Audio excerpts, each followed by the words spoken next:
I'm doing trauma therapy in the middle of ADHD burnout, and I don't think anyone would have ever advised that. I don't think anyone would sit you down and go, right, now what you need to do is start opening up the hardest things in your life at the exact moment that you've got nothing left in the tank. But that's not how any of this actually works, is it? So you don't get to schedule your burnout around your therapy. It arrived when it arrived, and I'd already started.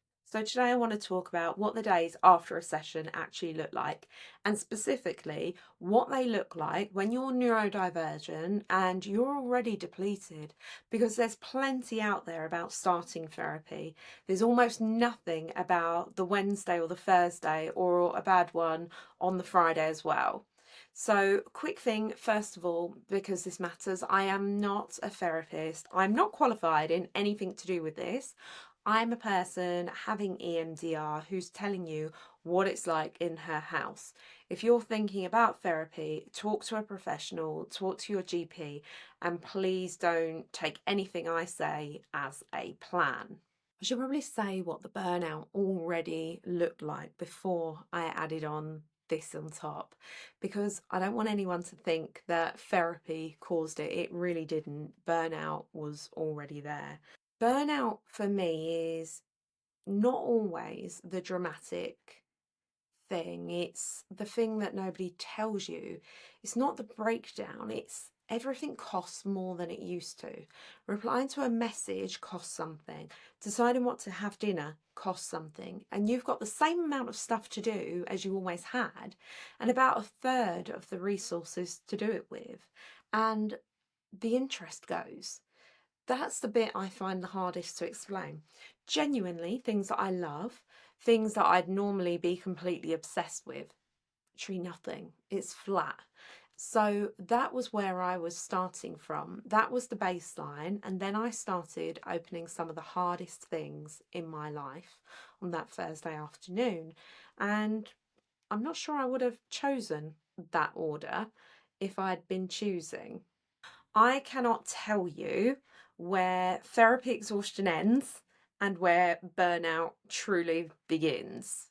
I'd love to. I'd love to sit here and go, right, that's the EMDR and that's the ADHD burnout. Here's how you can tell them apart. Here's your neat little diagram. But I can't. They're not separate for me, and I've stopped pretending that they are. So if you're nodding along at any of this, this podcast comes out every Tuesday, and there's a proper community of us over on Facebook. The link's in the description show notes. Come and say hello, and honestly, it's a really good supportive group of people. What I can say is that the EMDR has definitely turned up the volume on the burnout. The exhaustion is worse, and this is the one that really gets me. So little interest in anything. That's the burnout. That's the flat grey, can't be bothered with anything, including the things that I love thing. And a heavy session actually really doubles it.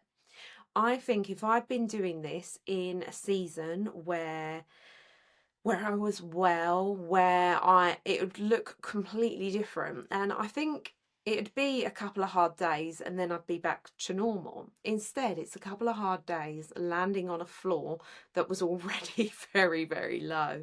And I don't know what to do with that except say it out loud, because if you're neurodivergent, which you probably are, or you have neurodivergent children watching this, and you're in burnout and you're also trying to do the trauma work, you might find this harder than the leaflet suggests.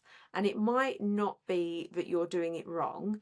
It might just be that you're doing two enormous things at once with with one nervous system. So my therapist, she always ends every session with grounding. That's the word for it. Bringing you back into the room, back into the now, out of whatever you've just spent your hour inside. And she'll suggest something like going for a walk after, or having someone put pressure on you throughout your body.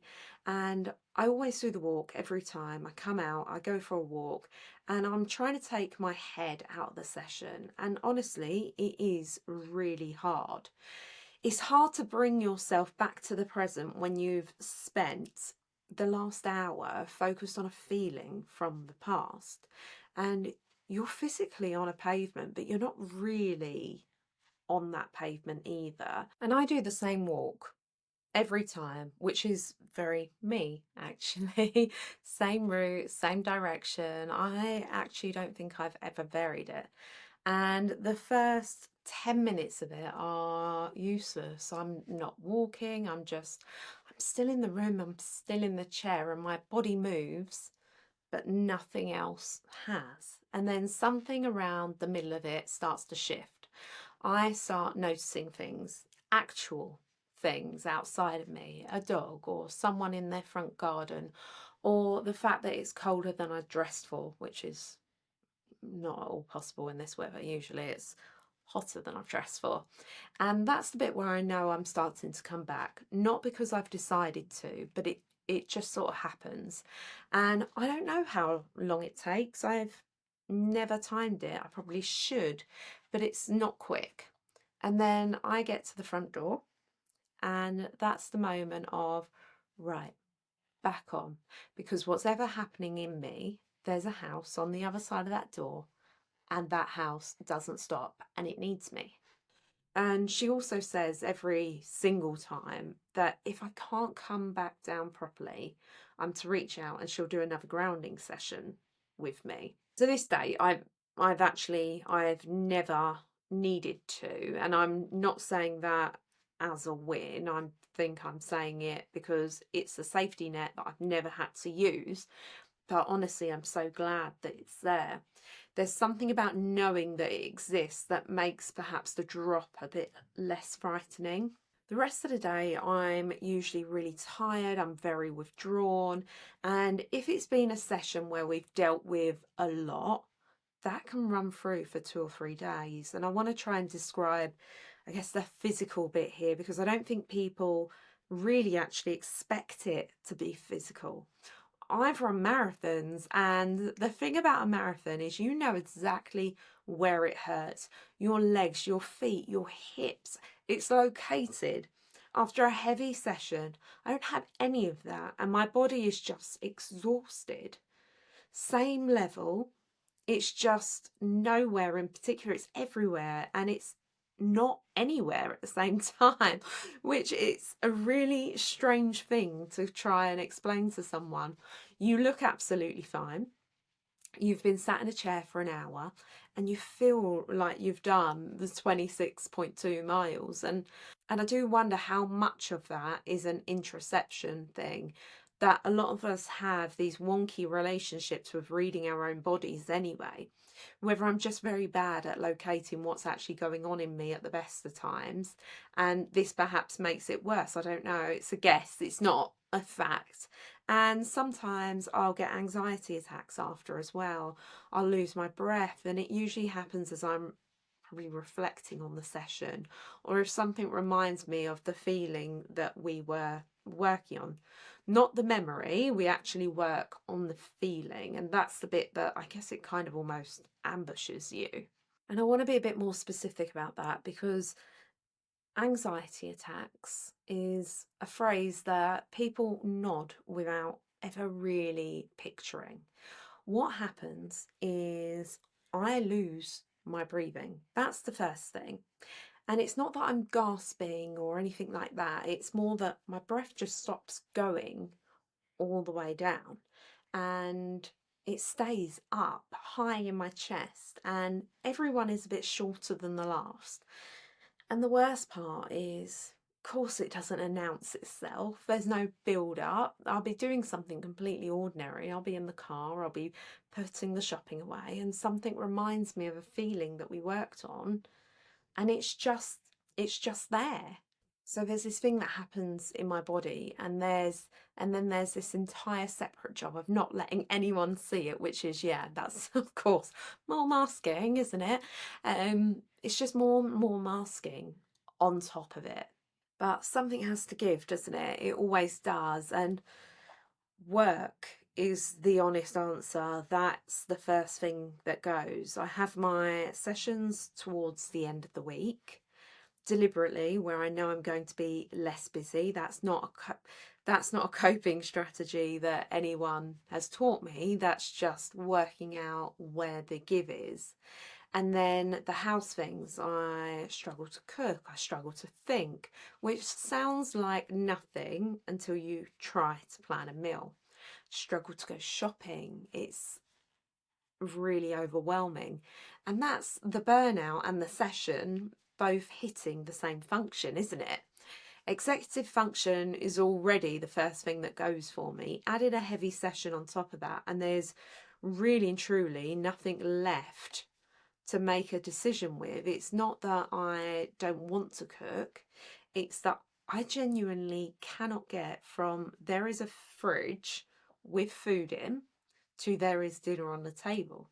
So, and Nick picks all of that up. And I want to say that properly because skimming past this, I think a lot of us are quite bad at admitting it when someone is sometimes carrying us, and he'll just do it. He doesn't announce it, he doesn't make it a big thing, he doesn't ask me why I can't manage a food shop this week. He just does the food shop. And honestly, I find that hard. Not him, me. I find it hard being carried. And there's a whole thing in me that says I should be able to do this. This is a really simple thing. And being unable to plan a meal feels a bit like a failure rather than a symptom. And someone quietly stepping in to cover, it makes it louder, not quieter. And whilst it's not fair on him at all, he's being kind and I'm receiving it as evidence against myself. And again, that's another thing I'm working on slowly. That's probably a whole other episode though. And then there's the children. This is the bit I've been circling. Whilst I'm processing a session, I find it really hard to be present with them. Now, I won't accept that. That's not something I'm willing to let happen. So, one of those masks, we all wear them, one of those goes on because I do not want my trauma and my therapy landing on my children. That's the whole point. That's the entire reason that I'm doing any of this. So, no, I don't think they do see the impact. And I want you to sit with that with me for a moment because I've made several episodes now about masking, about how that's the thing that's burning us all out, about how the late diagnosis experience is realizing how much of your life you've spent performing a version of yourself. And here I am deliberately masking in my own house on my worst days. But it is for the best reason that I've got. And I don't have a clever way around that. I really don't. I've turned it over a lot. Do I let them see a bit more of it and call it honestly? Or do I hold it and pay for it later? And at the moment, I hold it. And the bill does come. It comes in the evening.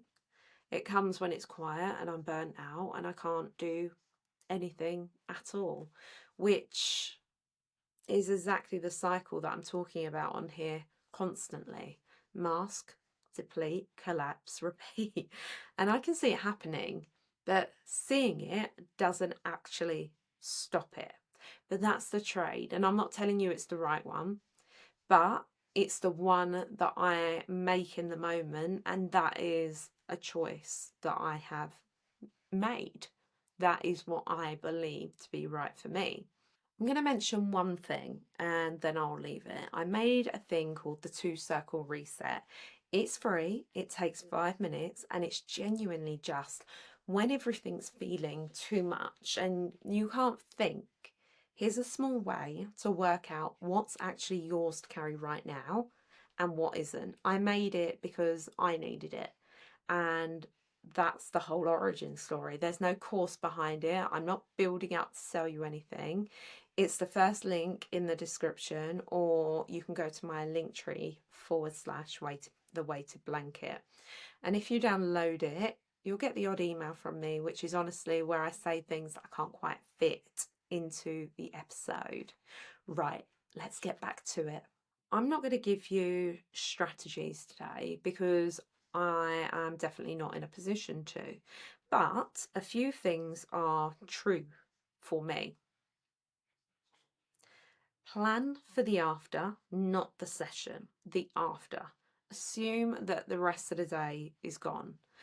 Maybe even assume two, but if you're already in burnout, assume more than you would think. Tell someone, not necessarily what you're working on, just that this week is one of those weeks. And if your therapist offers you a safety net, take the offer seriously. Even if you never have to use it, just know that it's there. That's it. That's genuinely all I've got. And I'm about 18 months away from knowing whether or not any of it actually holds up. But I keep coming back to the drawer thing, the stuff that we file away, the filing. It was never free. I just paid for it in installments, so small that I stopped noticing, and now I'm paying for it in bigger chunks on Thursdays with a walk afterwards whilst already overdrawn. And I don't know yet whether that's the better deal, but ask me in a year's time. If you're in the days after something this week, the therapy kind or just the burnout kind, I'd really like to hear how you're getting through it. Come and find us over in the Facebook community. There are people in there who understand the Thursday, they understand the days after the therapy. And if anything in this one has stirred something up for you, please do talk to someone. Your GP, a therapist, mind. If you've made it this far, thank you, genuinely. If any of this sounded like your week, tell me in the comments. I read them all. And if you're on YouTube, subscribing does actually help this reach other people in the same spot, which is the only reason why I'm asking. And the 2-circle reset is in the description if you want it. 5 minutes, completely free. And just please remember, you're not alone. I'll see you in the next one.